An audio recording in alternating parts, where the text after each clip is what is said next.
Hello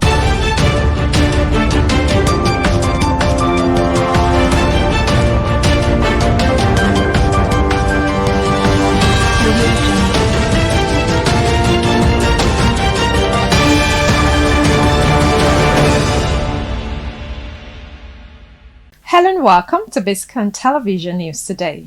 I'm Stella Opara. Coming up in the news, federal government approves pay increase for civil servants on consolidated salary structures. Nigerians mark Workers' Day amid petrol scarcity. Clamor for new minimum wage. In business news, federal government says Dangote refinery to get valid operating license soon. On the foreign scene, police arrest dozens of pro-Palestinian protesters at Columbia University. And in the world of sports, Bendel Insurance begins title defense against Stormers in Federation Cup. Now the news in full. The federal government has approved a salary increase of between 25% and 35% for civil servants on the remaining 6 consolidated salary structures. The move came on the eve of the 2024 Workers' Day event, contained in a statement by the head of press at the National Salaries, Incomes and Wages Commission, Emmanuel Njoko. The increment takes effect from January 1, 2024.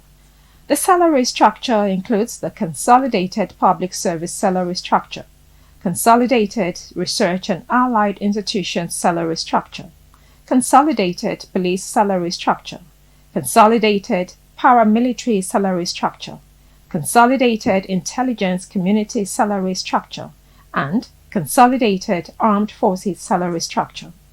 Those in the tertiary education and health sectors had already received their increases, which involved Consolidated University Academic Salary Structure and Consolidated Tertiary Institution Salary Structure for universities.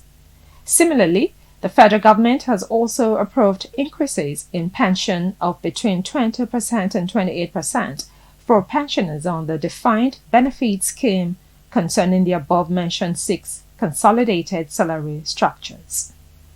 In another news, Nigerian workers has joined their counterparts in other parts of the world to mark the 2024 International Labour Day, also known as May Day or Workers' Day.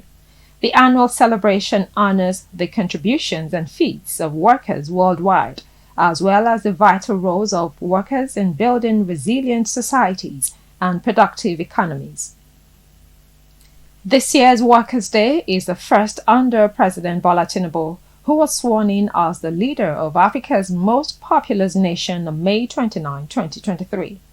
Meanwhile, the Nigeria Labour Congress and the Trade Union Congress leaders, in separate interviews with newsmen, lamented the harsh economic situation which had been compounded by the twin burdens of the electricity tariff hike and high fuel pump prices. This year's Workers' Day celebration comes in the face of rising inflation and biting fuel scarcity in many parts of the nation, coupled with the minimum wage which has remained stagnant at the same level despite the high cost of living in the country. Meanwhile, the NLC and the TUC have at various times called on the administration of President Bola Tinubu to hasten the upward review of wage awards.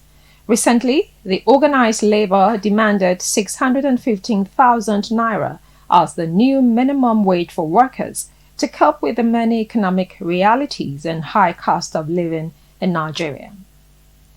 Now, the federal government has announced plans to repatriate 20,000 Nigerians from Chad and Cameroon. It said 6,000 people would be brought back from Chad, while 14,000 others would be conveyed from Cameroon in the next 2 months. The Federal Commissioner of the National Commission for Refugee, Migrants and Internally Displaced Persons, Tijani Ahmed, announced this in Abuja at a technical working group meeting on the voluntary repatriation of Nigerian refugees.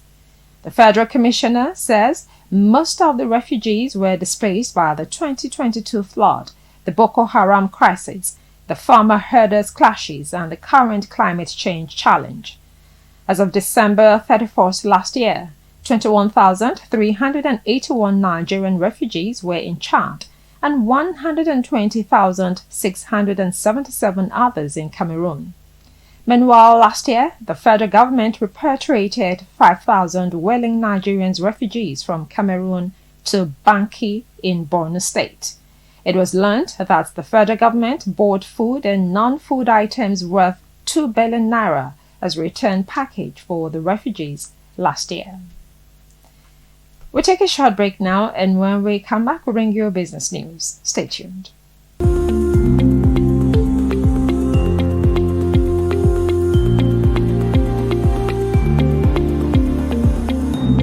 Welcome back. You're watching Biscontv News. Now to business news. The federal government has announced that it was set to issue a fully valid operating license to the 650,000 barrels per day capacity Dangote Petroleum Refinery. It announced this at the Stakeholders Consultation Forum on Midstream and Petroleum Host Community Development Trust Regulations, organized by the Nigerian Midstream and Downstream Petroleum Regulatory Authority, NMDPRA, in Abuja. Speaking at the forum, the Chief Executive, NMDPRA, Farouk Ahmed, told industry players and other stakeholders that the authority would issue a fully valid operating license to the refinery very soon. Ahmed, who was represented by the Executive Director, Distribution Systems, Storage and Retailing Infrastructure, Obugo Ukoha, pointed out that currently only 3 refineries have valid licenses. He also stated that about 15 gas facilities across the country have valid licenses, while more are undergoing processing, adding that there are 1,199 facilities with valid licenses in the downstream, while more than 176 operators hold gas import permits. We'll take another short break, and when we come back, we'll bring you foreign news. Stay tuned.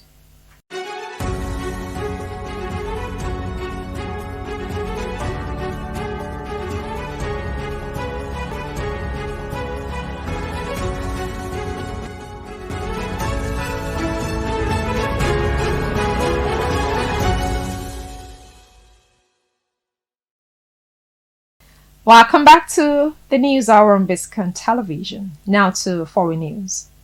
New York City police arrested dozens of pro-Palestinian demonstrators holed up in an academic building on Columbia University campus late on Tuesday and removed a protest encampment the Ivy League school had sought to dismantle for nearly 2 weeks. Shortly after police moved in, Columbia University President Shafiq released a letter requesting police stay on campus until at least May 17, 2 days after graduation, to maintain order and ensure that encampments are not re-established. At the start of the operation, throngs of helmeted police marched onto the elite campus in Upper Manhattan, a focal point of student rallies that have spread to dozens of schools across the U.S. in recent days, expressing opposition to Israel's war in Gaza. Protesters were seeking 3 demands from Columbia: divestment from companies supporting Israel's government, greater transparency in university finances, and amnesty for students and faculty disciplined over the protests. You're still watching Biscontv News. Coming up next is sports news. Stay tuned.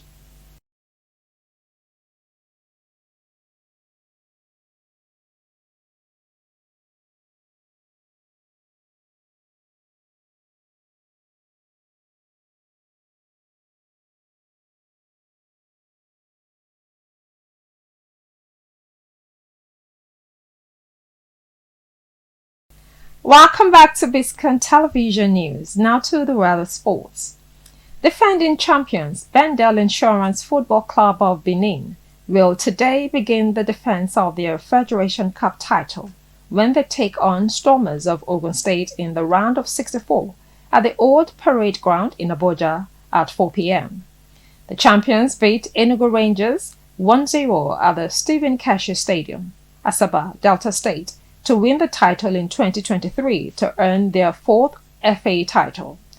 The Benin Arsenals began their journey in this year's FA Cup with a convincing 3-1 victory over Ine Stars to lift the Edo FA Cup last month.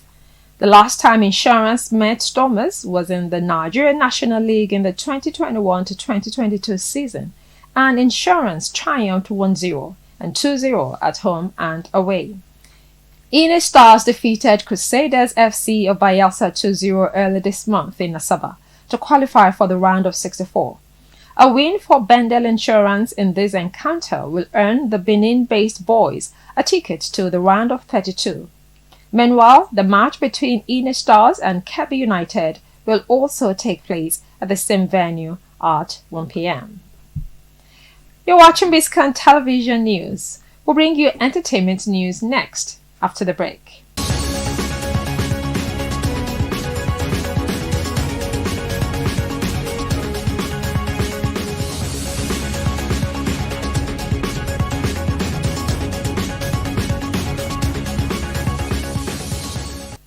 Welcome back. Now to entertainment news. U.S. author Paul Auster, who wrote the New York trilogy mystery novels, died at the age of 77. Auster wrote more than 30 books across his career and gained cult status in the 1980s and 90s. His novels were often existentialist stories about outsiders and were particularly successful in Europe. It was reported that the writer died on Tuesday at his home in Brooklyn due to complications from lung cancer. His friend and fellow author Jackie Leiden confirmed. In March 2023, Auster's wife, author Siri Hosvert, announced he had been diagnosed with cancer. The son of Jewish-Polish immigrants, Auster grew up in Newark, New Jersey, later moving to New York to attend Columbia University. And that's the news for now on Biscontv Television, compiled and produced by Tomiloba Abolari. Now the last line. Theodore Roosevelt said, "Believe you can, and you're halfway there." I'm Stella Opara. Thank you for watching and happy Workers' Day. Cool.